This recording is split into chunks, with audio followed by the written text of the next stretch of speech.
Hello, everybody. Welcome back to Breslov, Efrat here at Shira David. Freilich and Chanukah Sameach to all our listeners. And today, of course, with Siyata D'Shmaya, always. And you can't learn anything without Siyata D'Shmaya. We're in Likutey Halachos, Hilchos Tzitzit, Halacha Gimel, and today we're up to letter Ches. Ches is nice because it's Chanukah, and 8. It's very, very nice. Baruch Hashem. So Rabbi Nachman has a story. He has his book of stories is called Sipurei Maasiyos, and there are 13 main stories in the book. There are 13 main stories. The last of the stories, and it's one of the more complicated stories actually, is the story of the 7 beggars. Is the story of the 7 beggars. Okay, and the story is in a remarkable. It's a very lengthy story, a very long story.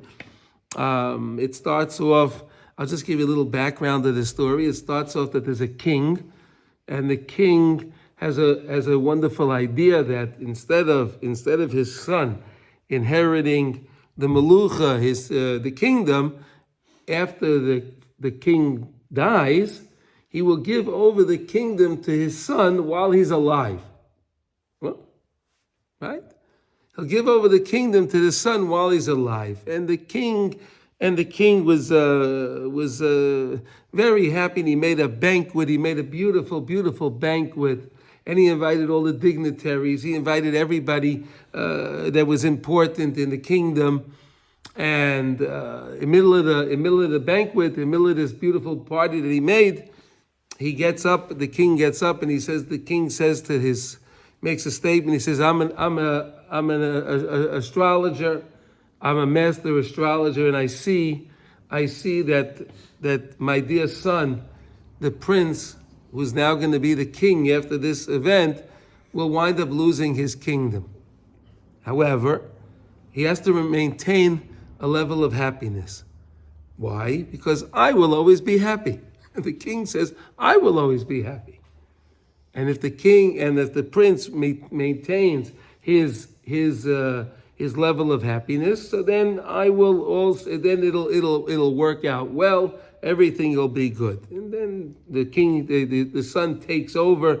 The son takes over the kingdom, but the son changes things a lot. He changes all of the dignitaries. He changes all of the officers. He changes the military. He changes everything.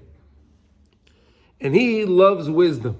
The son, this new king loves wisdom. And he would do anything to hear good wisdom. He wanted to hear things that were very, very clever. He loved cleverness, wisdom.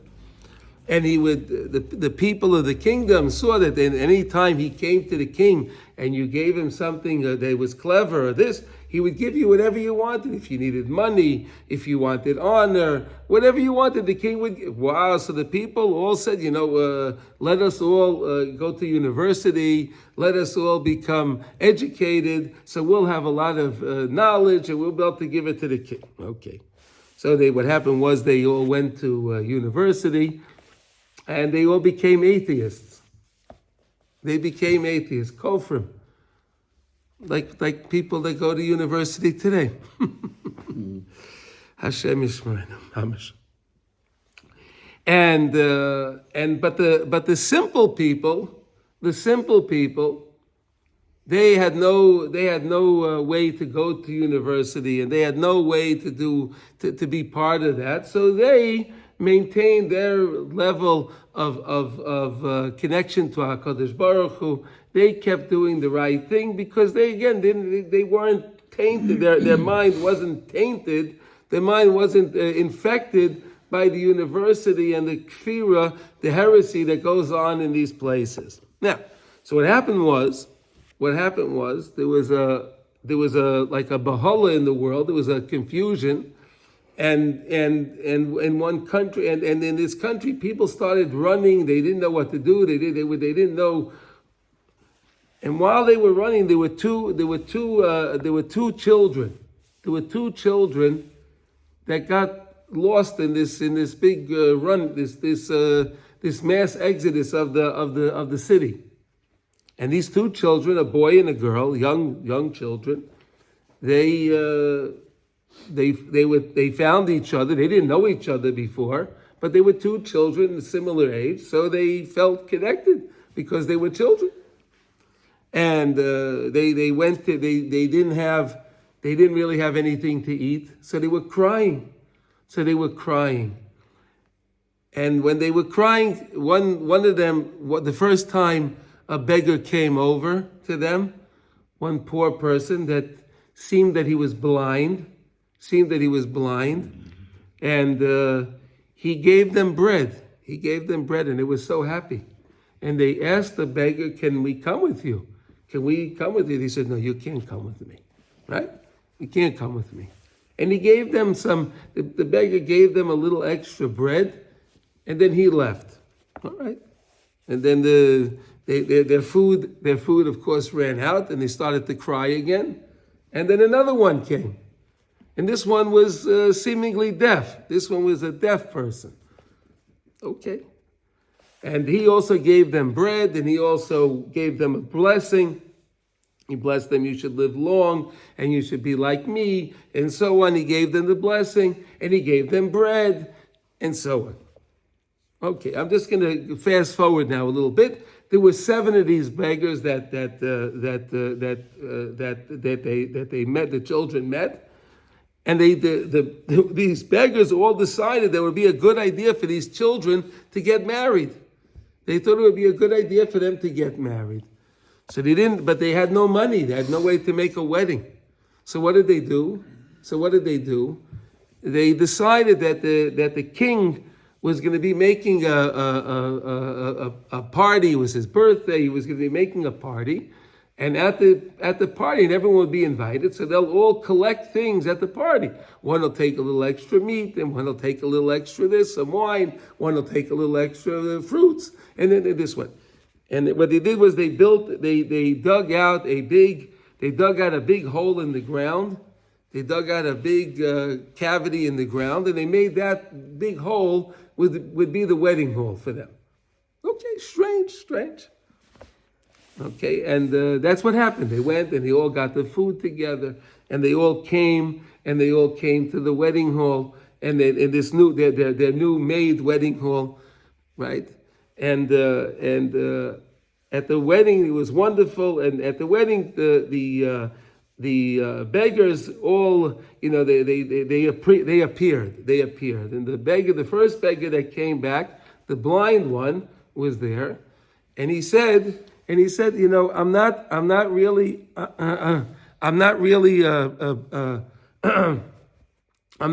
blind.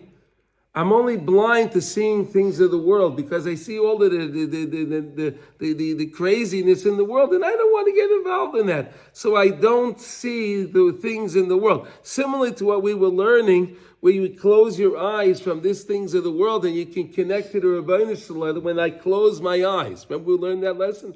Yeah, you can close your eyes and connect that. So that's what he was. He was really blind. And the same thing was with the deaf one. The deaf one said, "I'm not really deaf. I just don't want to hear all the nonsense that people speak about," and so on and so on. And each day, there's Sheva brachas, right? So came to the fifth day. The fifth day, there was a hunchback. There was a guy that was hunchback, and the hunchback. And that's what we're up to now in the story where we are today, okay? We're up to the hunchback, okay? So here's how the Rebbe says over here. I'm sorry, I just had to give you a little preview of what the story was so we could understand what we're doing, okay? Now, Ki'isa b'divrei Rabbeinu Zal b'ma'isa ha'noira shel ha'sheva bletlash, the seven beggars, Hamuva b'sipur ma'isius ma'isiyud gimel, which was the 13th story, like I mentioned. B'yoyim ha'chamishi, on the 5th day. So it was the 5th day of their Sheva brachas, right? It was the 5th day of the Sheva brachas, and this guy, the hunchback, he appered. Umuva sham b'sipri ma'amaisa shel ha'chamishi shahaya bal ha'toitorois mi'inyan muat machzik es ha'maruba. So he was the 5th one was was the what do you call it, the hunchback, but really was he a hunchback? He really wasn't a hunchback. See, each one appeared to be a certain way, but they weren't necessarily that way. Okay? Each one appeared to be that way, but they weren't exactly that way. And he taught them the lesson of muat machzik esa maruba. So what does that mean? A little bit can be machzik, can give strength to the multitude. So in other words, you can have a little bit. Sometimes the little can help out the more. So again, it's like we said, sometimes a little is more. A little is more. A little can be more. It can do better. He gave an example. I just want to tell you like this. It's brought in the notes in the Sipurei Maisius that there was a fella that they met. They saw a mountain, and the mountain was covered in garbage and excrement and all kind of things. This big mountain was covered. And they didn't understand where they were looking at it, and they didn't know, where did this come from? There was a man standing there. He says, I lived here for a long time. And I live and I have to my garbage and I did this. He had to relieve himself and so on. That's why. So he understood. Can be a miyot, can be machzik esamaruba. One guy can make such a big mess, but in a nice way. I want to leave it like that. In a nice way. There's a story. There's a story I would like to tell you from that's told over from the Arizal, the Holy Arizal. And the story goes that there was once in the time of the Arizal, there was a Rav that was giving a shir. There was a Rav that was giving a shir, and he was talking about in the shir how HaKadosh Baruch Hu had so much pleasure when the Kohanim brought the lechem apanim. When the lechem apanim were brought in the Mishkan, he gave HaKadosh Baruch Hu such a level of joy. He loved it so much. But we don't have the Beis Hamikdash, we don't have the Mishkan, we don't have the Beis Hamikdash. So HaKadosh Baruch Hu is lacking this joy. There was one simple fella, there was one simple guy in the shir. Wasn't a big Talmud Chacham, but he was a very, very, very pure soul, a very, very pure person. And he heard that, and he felt terrible that Hashem doesn't have the pleasure from the lechem upon him. So he went home, and he told this to his wife, what he just learned in the shir. He told his wife, he shared with his wife what he learned in the shir. And he said that they came up together that, maybe when you make the challah, maybe make some extra challah, and we'll give that extra challah that you make will be for the lechem upon him, the showbreads that we'll give to Hashem. Wow! The wife said, "Of course I'll do that. It would be an honor. Of course I'll make. I love making challah, and I'll make more challah, of course." So she made extra challah, beautiful. She put all of her koiches into it. She put all of her energy. The way the beautiful Nashim Sitkanias, the way they do their mitzvahs, they do it in such a special way. And she made her beautiful challahs. And he decided, well, I want to give it to Hashem. So what does he do? He takes the challahs, he wraps them in a beautiful little cloth. He wrapped them in a nice cloth. And he went to the shul. He went to the shul and he opened up the Aron Kodesh. And he put the challahs in the Aron Kodesh. Wow! So he left. He went home. He told his wife that he put the challahs in the shul, and a little later in the day, Erev Shabbos, the shamas came. The shamas came because he had to take care of the Sefer Torah. He had to, roll. So the shamas saw that, wow, there's hot challahs here. And the shamas didn't have any money himself. He was a poor man. And he thought Hashem answered his tefillas. There are challahs in the Aron Kodesh. So he took the challah. He did what he had to do. He took the challahs home, and he was so happy. Okay. And he did this another week, and he did this for a long time. Was going on. One week, Erev Shabbos, the Rav of the shul was in the shul. He was there, and he was doing something. And he sees the man come in with his little cloth, and he opens the Aron Kodesh, and he puts it in, and he looks at the man, he says, well, what are you doing? What am I doing? Remember you taught in the class that the lechem upon him was so special to Hashem. It was so special to Hashem, and he doesn't have the pleasure of the lechem upon him anymore. So my wife makes these beautiful challahs, and I put them in every week. And every week Hashem takes my challahs. Every week Hashem is taking my challahs. It's such a beautiful thing. Thank you, Rabbi, for teaching me such a beautiful thing. The rabbi looks at him, and the rabbi says, wait a minute. This is not lechem upon him, and I'm sure that Hashem is not taking your challahs, and this is a big mistake, and you should not continue doing this. He was mortified. Like, what do you mean? Hashem is taking my challah. No, don't do this anymore. Okay. So that Matzah Shabbos, the Arizal summoned the rabbi to come to his house. The Holy Arizal summoned this Rav to come to his house. And the Arizal said to the Rav, he said to him, Rabbi, you should write a tzavah, you should write your will and testament, because you're not going to live. You're going to be dying this week. So he says to the Arizal, but why? He says, because you caused such a commotion in Shemayim, in heaven, you caused such a commotion that here you had people that were doing something so beautiful, so nice, so special. It was so special to them. And Hashem was getting such nachas ruach, such delight from their purity, the purity of them doing the mitzvah. It was so pure. And you deprived Hashem from that, and because of that, you lose your life. What is commotion? Huh? What is commotion? Rash. He caused the commotion, a rash in Shemayim, okay? So we see from this, so there's also a teaching from the Kedushas Levi, the Holy Kedushas Levi.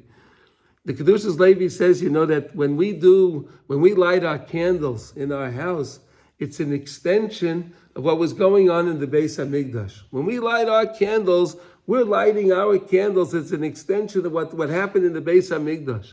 These are the candles that were in the menorahs, the menorah that was like it was in the Beis HaMikdash and so on. So when we're doing a little bit. We just do a little bit, but look how much is going on. Look at this. That's why I'm using an example of this idea of muat machzik es hamaruba. A little bit. But look what was going on in Shemayim. It caused a tremendous, beautiful party in Shemayim. Hashem was so happy with it. A little bit sometimes can be a lot. So let's see now back to this. I'm sorry, but I just wanted to explain the concept. The concept of muad machzik es hamaruba. Okay. V'amuven sham kitzas ki bechinas muad machzik hamaruba hu karayv lebechinas lemala min hamakim. So this idea, remember we're learning yesterday. Yesterday we were learning this idea of being lemala min hamakim. We said that HaKadosh Baruch Hu is Mekoymai shel olam, ve'ein ha'olam mekoymai. Remember we learned that yesterday. HaKadosh Baruch Hu is Mekomo shel ha'olam, and not that the world is his play, because he is the world. He is everything. So this idea is lamala min ha'mokim. Lamala min ha'mokim. We said that when we have our tzitzis, and we look at the four corners, we look at the four strings of the tzitzis. Remember, we learned it's connected to the three colors of the eye, of the pupil of the eye, and then the pupil of the eye, which is Avram, Yitzchak, and Yaakov, and the pupil of the eye is David HaMelech. The pupil of the eye is David HaMelech, and that's the four legs of the Kisei HaKavod. Avram, Yitzchak, Yaakov, and David. Those are the four legs of the Kisei HaKavod. We learned about that. All neshamas come from Tachas Kisei HaKavod. That's where all the neshamas of Klal Yisrael, all the neshamas are underneath HaKadosh Baruch Hu's Kisei HaKavod. So we're supposed to be able to grab onto the Kisei HaKavod. And then, when we do that, we can then, the same way HaKadosh Baruch Hu The same way HaKadosh Baruch Hu is always done as everyone l'kav schus. HaKadosh Baruch Hu is done l'kav schus. Why? Because HaKadosh Baruch Hu is mekoymai shel olam. Right, and it's as we learned in Pirkei Avos, al tadin es chavercha ad shetigia lemekoymai. Right, but HaKadosh Baruch Hu is the makoym. HaKadosh Baruch Hu understands. So we learned when we do that, when we can understand that concept, and we could look at our tzitzis. And we can remember that by doing this, Amamish holding on to the Kisei HaKavod, where all Nishmas Yisrael comes from Tachas Kisei HaKavod, then it takes me out of my little place, and it takes me Lamala Min HaMakom. I get lifted up higher than the Makom itself. There's so many different aspects when it comes to this concept of muad machzik es meruba. There are so many levels. I gave you some examples, but there are unlimited levels of what this means.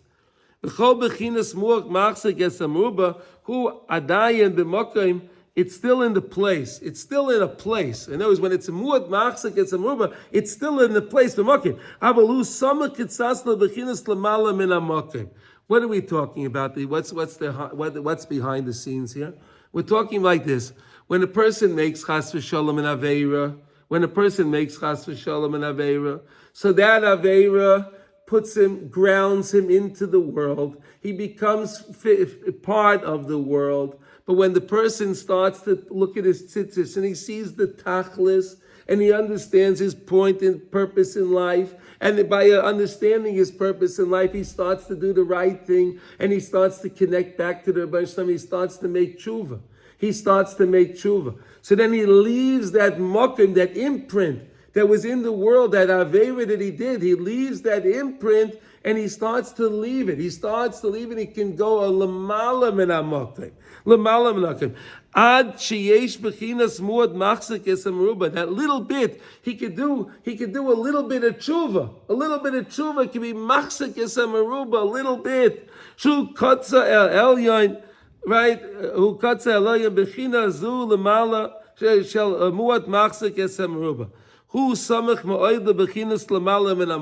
more the person works on tshuva, getting closer to HaKadosh Baruch Hu, he leaves the makom and he goes to a place lamala min hamakom. He goes higher than the place. Again, the more you go higher, the higher you go, the better you could look at people and the better you could understand that HaKadosh Baruch Hu, you have that das like we learned about. You have the das.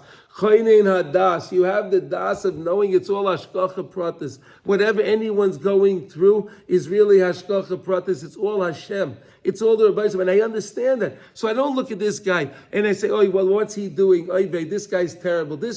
No. Hashem is behind the whole thing. He's good. I don't understand it. I'm not in his place. I don't understand what he's going through. So long as I can understand that, and I can look at the person and in a favorable way, I can bring that person back.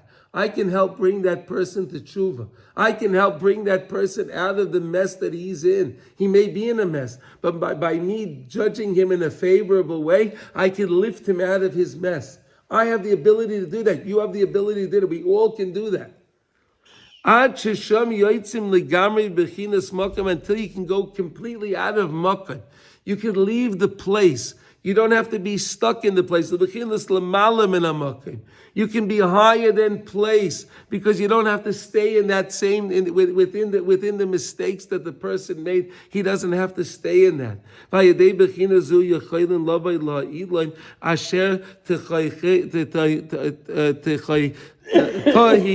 Tilalel, okay, that's from Daniel.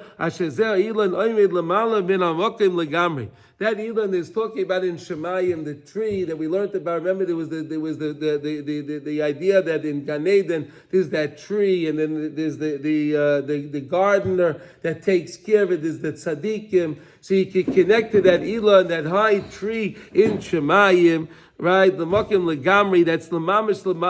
That's mamish in Gan. It's the highest place. It's the highest place. Ayin shameitav zeinin hanifla havanoira miyoid. Now let's go back to tzitzis. How does tzitzis? That was the preview for this lesson. Now, how does this work with tzitzis? How does this work? How does this connect to tzitzis? And how do we connect this back to our lesson? But tzitzis heim bechinas muat machzik es hamurba. So tzitzis is also this idea. Tzitzis is this idea of muat, which is muat machzik esamruba. The little bit does so much. As we're learning, right? We have a little garment we wear. It has some strings on there, right? This is a little thing. Is it? No. This is a little thing that has so much in it. It's so big. It's the muat that it's machzik the maruba. Umalines ha'adam b'chinas makim. He can lift the person up from out of his place of makim, out of his place where he thinks he's in sin and this and that. It can lift him back to the place so he can get closer to the Rebbeinu Shalom, to get to that beautiful Elon, that beautiful tree up on high. We don't have to stay in the Averis in this world. We can disconnect. And how do you do that? Through your tzitzis. Through tzitzis. Look at this. Look at the benefits that tzitzis has. It can bring me higher to a place. I don't have to stay grounded in this world. I can go high. I can go very high. To connect mamish to Hashem's throne of glory. That HaKadosh Baruch Hu is Mekoymei Shalayim, the place in which we said, then I can judge in a favorable way. Everything gets sweetened. Everything gets sweetened because HaKadosh Baruch Hu has unlimited compassion. Hashem has compassion because Hashem understands the situation that everyone finds themselves in.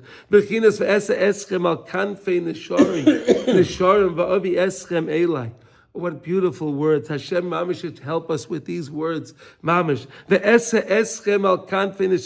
I'll lift them up. I'll lift them up where on Kanfei Neshama, on eagle's wings. On eagle's wings. Kanfei Neshama, v'avi eschem eilan. I'll bring them back close to me. I'll bring them back close to me. We're waiting. Mashiach Tzidkenu should come any moment, any moment, and then this will come true. Eschem al Kanfei Neshama, v'avi eschem eilan. Amen. Kanfei Neshama. The kanfei mitzvah. Kanfei neshama, the kanfei, the wings of the mitzvah. We learned when we do a mitzvah and we do the mitzvah and we do the mitzvah and we do it with a little bit of kavanah. So then we put in wings. We put wings onto the mitzvah. It can fly up high. Right? If we don't, unfortunately, we do a mitzvah without kavanah, we daven without kavanah. It doesn't have those kanaf. It doesn't have those wings to be able to go up. As the same way that the eagle hovers over the nest to protect the fledglings. I think that's the right word. Is that the baby bird stuff? Is that the fledglings? Yeah. Is that the right word? Yeah. We say these words in that beautiful tefillah before we put on our tzitzis. Before we put on our talis, we have a beautiful tefillah, the Shem Yichud. It's a beautiful tefillah, and we talk about these ideas. We talk about what, David? The chicks, the babies. The baby, yeah. Fledglings. That's not fledglings, no. Chicks. They get chicks in okay. Amen.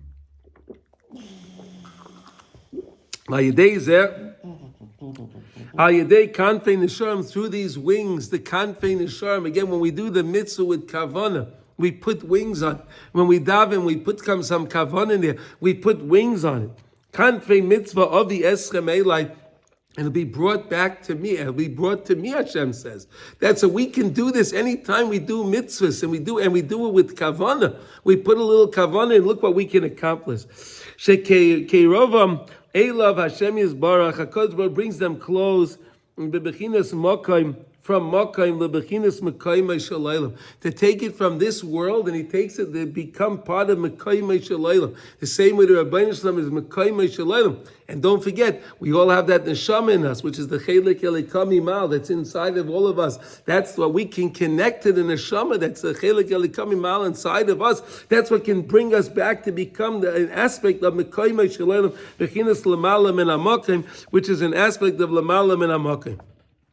Ki Rabbi Seinu Zal Darsha, because the Chazal teach us, al pasuk zeh ve'esa eschem, that I'll lift you up. Remember when we land out of Mitzrayim? So you'll ask, why is Rav Nassim bringing Yetzias Mitzrayim now, right? in the parsha of Tzitzis, Vayom Hashem Moshe Leimar Daber Bnei Yisrael Matal V'Asalaim Tzitzis. So what do we talk about there? Wings of the Mitzrayim. We talk about Egypt over there, right? So Rav Noson's bringing in this. So here, look, now we're talking about this idea of Esa Eschem, that I'll lift you up. So when we left Mitzrayim, we went out Uvo Mei Ramses L'Sukkos. We went from the city, the place of Ramses, and we came to the place of Sukkos. Shahaya Meya Ve'esra Mil. It was 120 miles. We'll call it a mile. It was 120. It's distant. It would take a while to they didn't have cars that went 60, 70 miles an hour. They were on foot. You're going to go walk 120 miles. How long would that take? It would take a very, very, very long time. Uvo b'yom echad. They came there one day, with the children and the animals and the women, everyone. There was a million. Wow. That's an idea of lamala min hamakim. In other words, if I'm on the land, then I can only go a certain amount that my feet could take me in a certain time. Kfitzas haaretz. You know what kfitzas haaretz is? We know there's such a thing as kfitzas haderech, right? Yeah, right. You heard of kfitzas haderech, right? Mm-hmm. There's also kfitzas haaretz. Kfitzas haderech is when you go fast on the land. You go fast. Kfitzas haaretz is the land folds up underneath. The land gets shorter. So now you're here. But this other thing came close to you, so you're here. That's kvitzas haaretz. The land comes closer to you. Kvitzas haderech is you come closer to that thing. Kvitzas haaretz is the land comes to you. Fascinating idea. Bechinas vayifka b'makim. They happened upon the place. Vayifka. They happened upon the. What do you mean they happened upon the place? Vayifka b'makim. Because it was kvitzas haaretz. The land came to them. Haneva b'Yaakov shedilek ala mokaim v'al came paga b'mokaim b'yoyim echad. That's how Yaakov Avinu was able to go from where he was in Beersheva over there, and he came to Haran. There was such a long, far trip, but he came there one day. Kvitzas haaretz. Ki Yaakov haya yochel ha'alois lebechinas lamala min hamakim. Because Yaakov Avinu, the bechira avos, of course, Yaakov Avinu was able to be lamala min hamakim.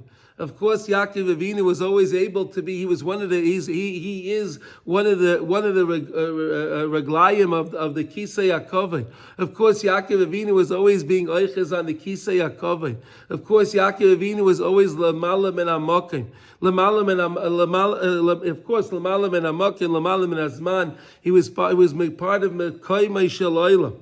And that's why he had kvitzas haaretz, because he was higher than the land, so the land just came to him. That's what it means. HaKadosh Baruch Hu is going to lift us up close to him. He'll lift us all up. We're waiting for this chayfra. We're waiting for this any moment. Will lift us all up higher than Makim. We don't have to stay in the Makim. HaKadosh Baruch Hu will help us all be chayzer b'tshuva, mamish, and then we'll be all lifted up min hamakim. We'll be all lifted up from Makim. Al came bo b'yoyim echad mi Ramses l'Sukkos, and then he came from one day from Ramses to Sukkos. V'zeh nasa yedei b'chinas tzitzis, all through the mitzvah of tzitzis, all through tzitzis. You see how special your tzitzis are? Did you ever know this? Your tzitzis can give you an aspect of kvitzas haaretz. Tzitzis, your tzitzis. B'chinas v'esa eschem al kanfei nesham v'avi eschem shehem kanfei mitzvah. Those are the wings of the mitzvah. There's an idea that the tzitzis, you have the four corners, so they fly around. They fly around just like the wings, and so on. It's the same concept like that. So we learned such a beautiful idea today of the story of the 7 beggars on the 5th day, where we had the hunchback, where he said that he really wasn't a hunchback, but he was able to carry so much. One person was able to carry so much on his shoulders. They have the expression like that. They say, right, he carries so much on his shoulders, right? One person can carry so much. That's a miyut that's machzik the meruba. We should all be zeichet to be the people that are miyut machzik is a meruba. We should take the beautiful idea of when we light our menorahs, that we should understand that we're doing that the light is so special. That little bit of light is so special. It's so pure. It's so special. Take the time, look at the light, and make the tikkun einayim, which helps us with the three taivas, which we said is taivas mammon, which will help us with taivas achila, which help us, of course, with taivas mishkal. With that, I wish everyone they should have a lechtig and Chanukah sameach kol tov, everybody.